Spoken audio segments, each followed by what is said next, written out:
ओम शांति। आज 2 जनवरी 2026 आज की साकार मुरली के अनमोल मधुर महावाक्य सुनेंगे। मीठे मीठे बाबा के मीठे बच्चे, तुम्हें आपस में बहुत बहुत रूहानी स्नेह से रहना है। कभी भी मतभेद में नहीं आना है। तुम्हें आपस में बहुत बहुत रूहानी स्नेह से रहना है। कभी भी मतभेद में नहीं आना है। प्रश्न है, हर एक ब्राह्मण बच्चे को अपनी दिल से कौन सी बात पूछनी चाहिए? हर एक ब्राह्मण बच्चे को अपनी दिल से कौन सी बात पूछनी चाहिए? उत्तर है, अपनी दिल से पूछो। बाबा कहते अपनी दिल से पूछो।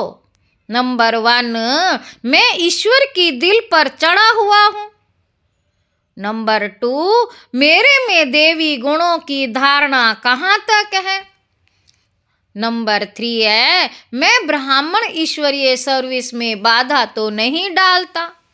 नंबर 4 है, सदा खीर खंड रहता हूँ, हमारी आपस में एक मत है। नंबर 5 है, मैं सदा श्रीमत का पालन करता हूँ। गीत है, भोलेनाथ से निराला कोई और नहीं। ओम शांति। तुम बच्चे हो ईश्वरीय संप्रदाय। बाबा बोले तुम बच्चे हो ईश्वरीय संप्रदाय। आगे थे आसुरी संप्रदाय। आसुरी संप्रदाय को ये पता ही नहीं है कि भोलेनाथ किसको कहा जाता है। ये भी नहीं जानते कि शिव शंकर अलग अलग है। वह शंकर देवता है, शिव बाप है। कुछ भी नहीं जानते। बाबा कहते अब तुम हो ईश्वरीय संप्रदाय अथवा ईश्वरीय फैमिली। वह है आसुरी फैमिली रावण की। कितना फर्क है। बाबा कहते अभी तुम ईश्वरीय फैमिली में ईश्वर द्वारा सीख रहे हो कि 1-2 में रूहानी प्यार कैसा होना चाहिए। 1-2 में ब्राह्मण कुल में यह रूहानी प्यार यहाँ से भरना है। जिनका पूरा प्यार नहीं होगा तो पूरा पद भी नहीं पाएंगे। वहाँ तो है ही एक धर्म एक राज्य।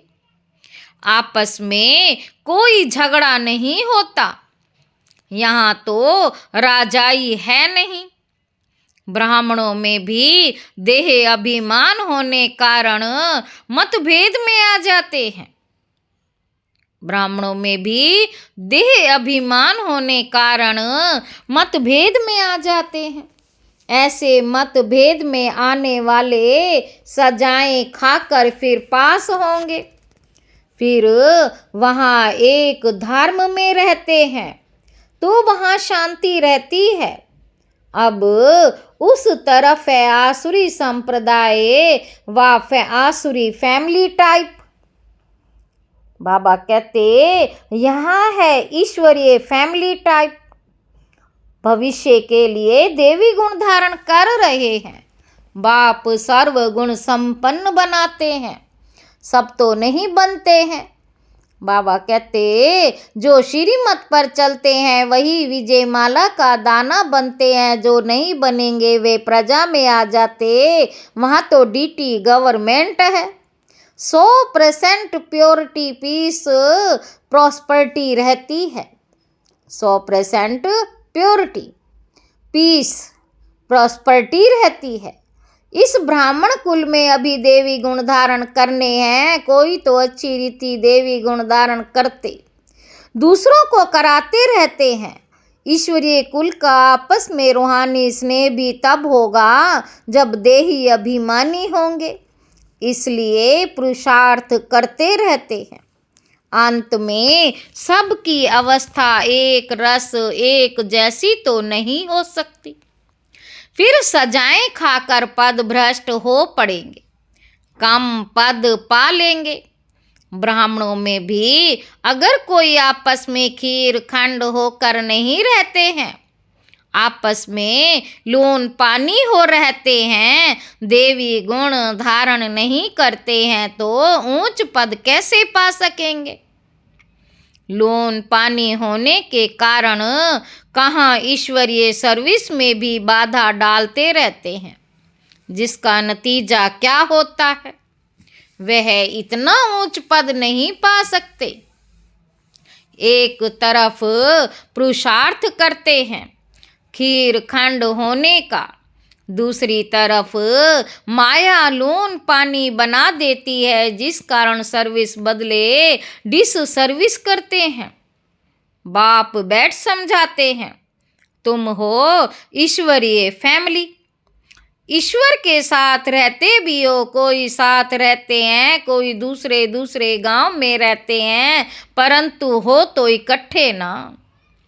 बाप भी भारत में आते हैं, मनुष्य यह नहीं जानते शिव बाबा कब आते हैं, क्या खाकर करते हैं।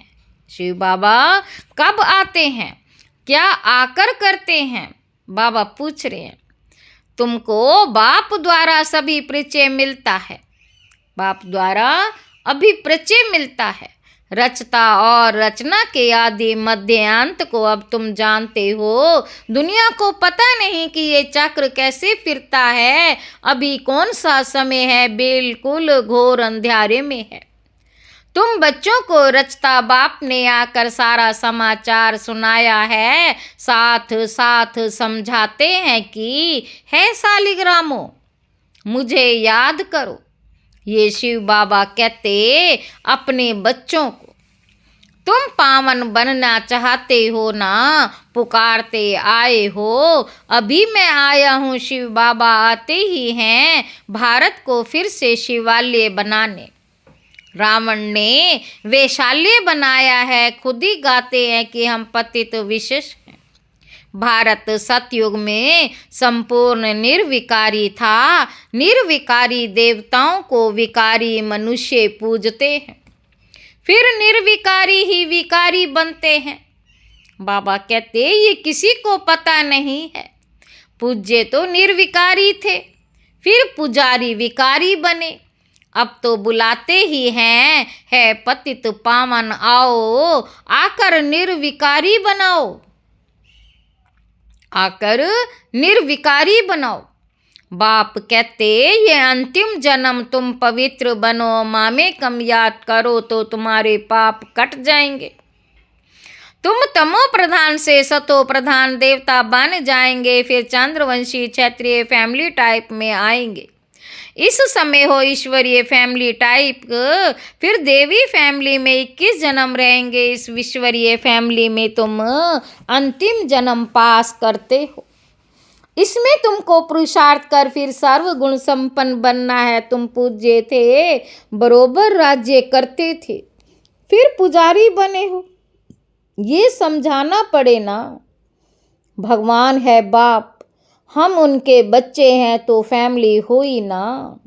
गाते भी हैं, तुम मात पिता हम बालक तेरे, तो फैमिली ठहरे ना। अब बाप से सुख घनेरे मिलते हैं।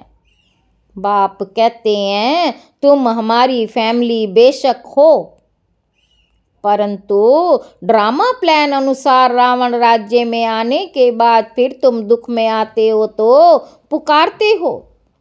इस समय तुम एक्यूरेट फैमिली हो, फिर तुमको ईश्वरीय, फिर तुमको भविष्य 21 जन्म लिए वर्षा देता हूँ।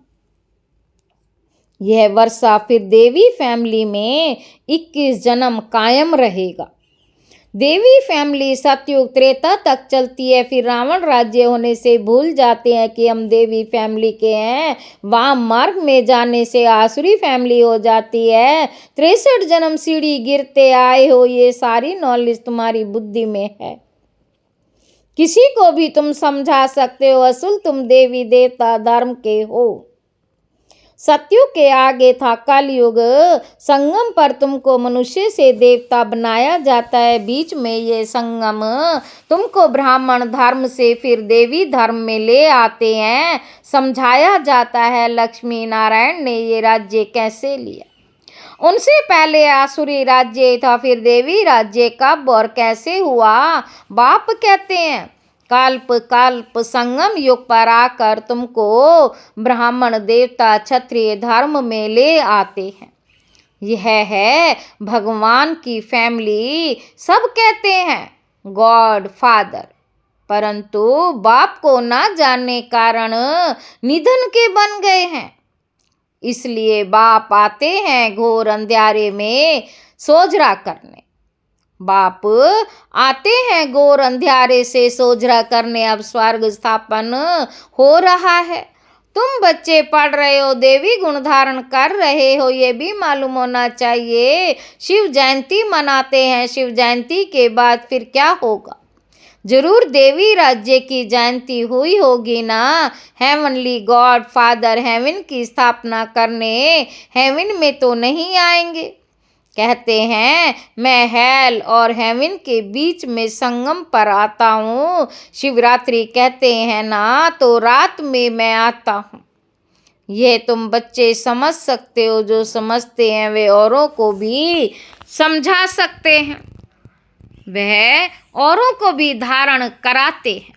दिल पर भी वह चढ़ते हैं जो मनसा वाचा कर्मणा सर्विस पर तत्पर रहते। जैसी जैसी सर्विस उतना दिल पर चढ़ते हैं।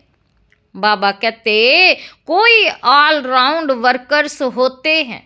सब काम सीखना चाहिए। खाना पकाना, रोटी पकाना, बर्तन मांजना, ये भी सर्विस है ना। बाप की याद है फर्स्ट।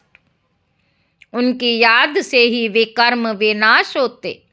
यहाँ का वर्षा मिला हुआ है, वहाँ सर्वगुण संपन्न रहते हैं। यथा राजा रानी तथा प्रजा, दुख की बात ही नहीं होती। इस समय सब नरकवासी हैं। सबकी उतरती कला है, फिर अब चढ़ती कला होगी। बाप सबको दुख से छुड़ाए सुख में ले जाते हैं, इसलिए बाप को लिबरेटर कहा जाता है। यहाँ तुमको नशा रहता है, हम बाप से वर्षा ले रहे हैं। लायक बन रहे हैं। लायक तो उनको कहेंगे जो औरों को राजाई पद पाने लायक बनाते हैं। ये भी बाबा ने समझाया है। पढ़ने वाले तो बहुत आएंगे, ऐसे नहीं कि सब 84 जन्म लेंगे। जो थोड़ा पढ़ेंगे वे देरी से आएंगे, तो जन्म भी कम होंगे ना। कोई 80, कोई 82, कौन जल्दी आते हैं, कौन पीछे आते हैं। सारा मदार पढ़ाई पर है। बाबा कहते साधारण प्रजा पीछे आएगी। उन्हों के 84 जन्म हो ना सके, पीछे आते रहते हैं। जो बिल्कुल लास्ट में होगा वह त्रेता अंत में आकर जन्म लेंगे, फिर वाम मार्ग में जाते हैं। उतरना शुरू हो जाता है। भारतवासियों ने कैसे 84 जन्म लिए। उनकी ये सीढ़ी है, ये गोला ड्रामा के रूप में जो पावन थे वही अब पतित बने हैं, फिर पावन देवता बनते हैं। बाप जब आते हैं तो सबका कल्याण होता है, इसलिए इसको एसिपिशियस युग कहा जाता है। बलिहारी बाप की है जो सबका कल्याण करते। बाबा कहते सतयुग में सबका कल्याण था, कोई दुख नहीं था। ये तो समझना पड़े कि हम ईश्वरीय फैमिली टाइप के हैं। ईश्वर सबका बाप है। यहाँ ही तुम माता पिता गाते हो, वहाँ तो सिर्फ फादर कहा जाता। यहाँ तो तुम माता पिता गाते हो, वहाँ तो सिर्फ फादर कहा जाता है। यहाँ तुम बच्चों को माँ बाप मिलते। यहाँ तुम बच्चों को अडॉप्ट किया जाता। फादर क्रिएटर है तो मदर भी होगी, नहीं तो क्रिएशन कैसे होगी। हेवनली गॉड फादर कैसे हेवन स्थापन करते हैं। बाबा कहते ये ना भारतवासी जानते, ना विलायत वाले ही जानते। अभी तुम जानते हो नई दुनिया की स्थापना और पुरानी दुनिया का विनाश तो जरूर संगम पर ही होगा। अभी तुम संगम पर हो। अभी बाप समझाते हैं माँ में कम याद करो, आत्मा को याद करो, परमपिता परमात्मा को याद करो। आत्मा और परमात्मा अलग रहे बहुकाल। सुंदर मेला कहाँ होगा? सुंदर मेला जरूर यहाँ ही होगा। परमात्मा बाप यहाँ आते हैं, इसको कहा जाता है कल्याणकारी सुंदर मेला। जीवन मुक्ति का वर्षा सबको देते, जीवन बंध से छूट जाते हैं। शांति धाम तो सब जाएंगे, शांति धाम तो सब जाएंगे। फिर जब आते हैं तो सतो प्रधान रहते हैं, धर्म स्थापन अर्थ न आते हैं नीचे। जब उनकी जनसंख्या बढ़े तब राजाई के लिए पुरुषार्थ करें, तब तक कोई झगड़ा आदि नहीं रहता। सतो प्रधान से रज्जों में जब आते तब लड़ाई झगड़ा शुरू करते हैं। पहले सुख फिर दुख, अब बिल्कुल की दुर्गति को पाए हुए हैं। अब कलयुग का दुनिया का विनाश, फिर सतयुगी दुनिया की स्थापना होनी है। विष्णुपुरी की स्थापना कर रहे हैं ब्रह्मा द्वारा, विष्णुपुरी की स्थापना कर रहे हैं ब्रह्मा द्वारा। जो जैसा पुरुषार्थ करते उस अनुसार विष्णुपुरी में आकर प्रारब्ध पाते हैं। ये समझने की बहुत अच्छी अच्छी बातें हैं। इस समय तुम बच्चों को बहुत खुशी होनी चाहिए कि हम ईश्वर से भविष्य 21 जन्मों का वर्षा ले रहे हैं। जितना पुरुषार्थ कर अपने को एक्यूरेट बताएंगे, तुम्हें एक्यूरेट बनना है। कोई घड़ी भी लीवर और सिलेंडर होती है, घड़ी भी लीवर और सिलेंडर होती है ना। लीवर बहुत एक्यूरेट होती, बच्चों में कोई एक्यूरेट बन जाते हैं, कोई अनएक्यूरेट हो जाते तो कम पद आता है। पुरुषार्थ करके एक्यूरेट बनना चाहिए। अभी सब एक्यूरेट नहीं चलते, तदबीर कराने वाला तो एक ही बाप है। तदबीर कराने वाला तो एक्यूरेट बाप है। तकदीर बनाने के पुरुषार्थ में कमी है, इसलिए पद कम पाते हैं। श्रीमत पर ना चलने कारण, आसुरी गुण ना छोड़ने कारण, योग में ना रहने कारण ये सब होता है। योग में नहीं है तो फिर जैसे पंडित, योग कम है इसलिए शिव बाबा तरफ लव नहीं रहता। धारणा भी कम होती है, वे खुशी नहीं रहती। शक्ल भी जैसे मुर्दों मिसल रहती है। तुम्हारे फीचर्स भी सदैव हर्षित रहने चाहिए, जैसे देवताओं के होते हैं। बाबा बोले तुम्हारे फीचर्स तो सदैव हर्षित रहने चाहिए, जैसे देवताओं के होते हैं। बाप तुमको कितना वर्षा देते, कोई गरीब का बच्चा साहूकार के पास जाए तो उनको कितना खुशी होगी। कोई गरीब का बच्चा साहूकार के पास जाए तो उनको कितनी खुशी होगी। तुम बहुत गरीब थे, अब बाप ने अडॉप्ट किया है तो खुशी होनी चाहिए। हम ईश्वरीय संप्रदाय के बने हैं, परंतु तकदीर में नहीं है तो क्या किया जा सकता है। पद भ्रष्ट हो जाता है, पटरानी बनते नहीं। बाप आते ही हैं पटरानी बनाने। बाबा कहते तुम बच्चे किसी को भी समझा सकते हो कि ब्रह्मा विष्णु शंकर तीनों हैं शिव के बच्चे।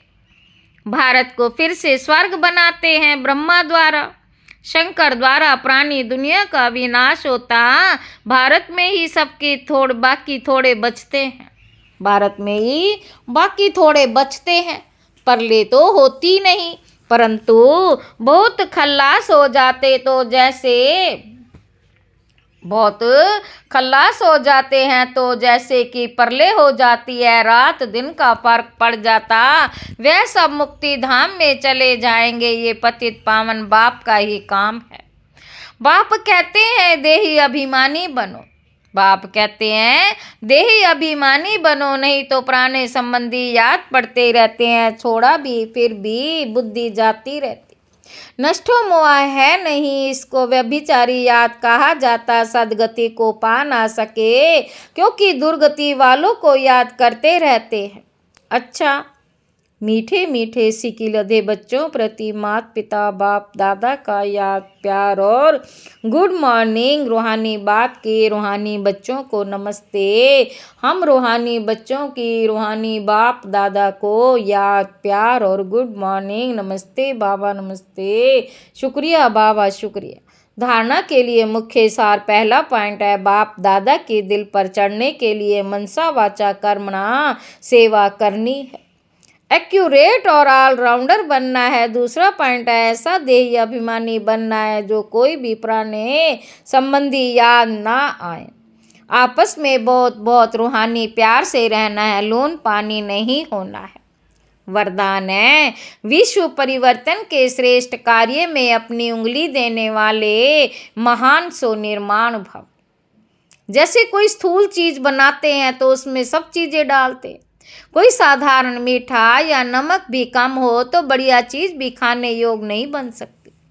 ऐसे ही विश्व परिवर्तन के इस श्रेष्ठ कार्य के लिए हर एक रत्न की आवश्यकता है। सबकी उंगली चाहिए, सब अपनी अपनी रीति से बहुत बहुत आवश्यक श्रेष्ठ महारथी हैं। इसलिए अपने कार्य की श्रेष्ठता के मूल्य को जानो। सब महान आत्माएं हो, लेकिन जितने महान हो उतने निर्माण भी बनो। स्लोगन है, अपनी नेचर को इजी सरल बनाओ तो सब कार्य इजी हो जाएंगे।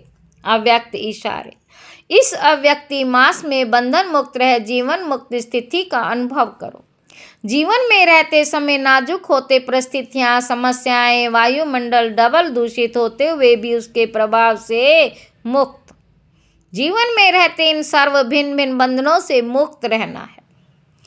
एक भी सूक्ष्म बंधन नहीं हो, ऐसा हर एक ब्राह्मण बच्चे को बंधन मुक्त जीवन मुक्त बनना है। संगम युग पर ही इस जीवन मुक्त स्थिति की प्रारब्ध का अनुभव करना है। अच्छा, ओम शांति।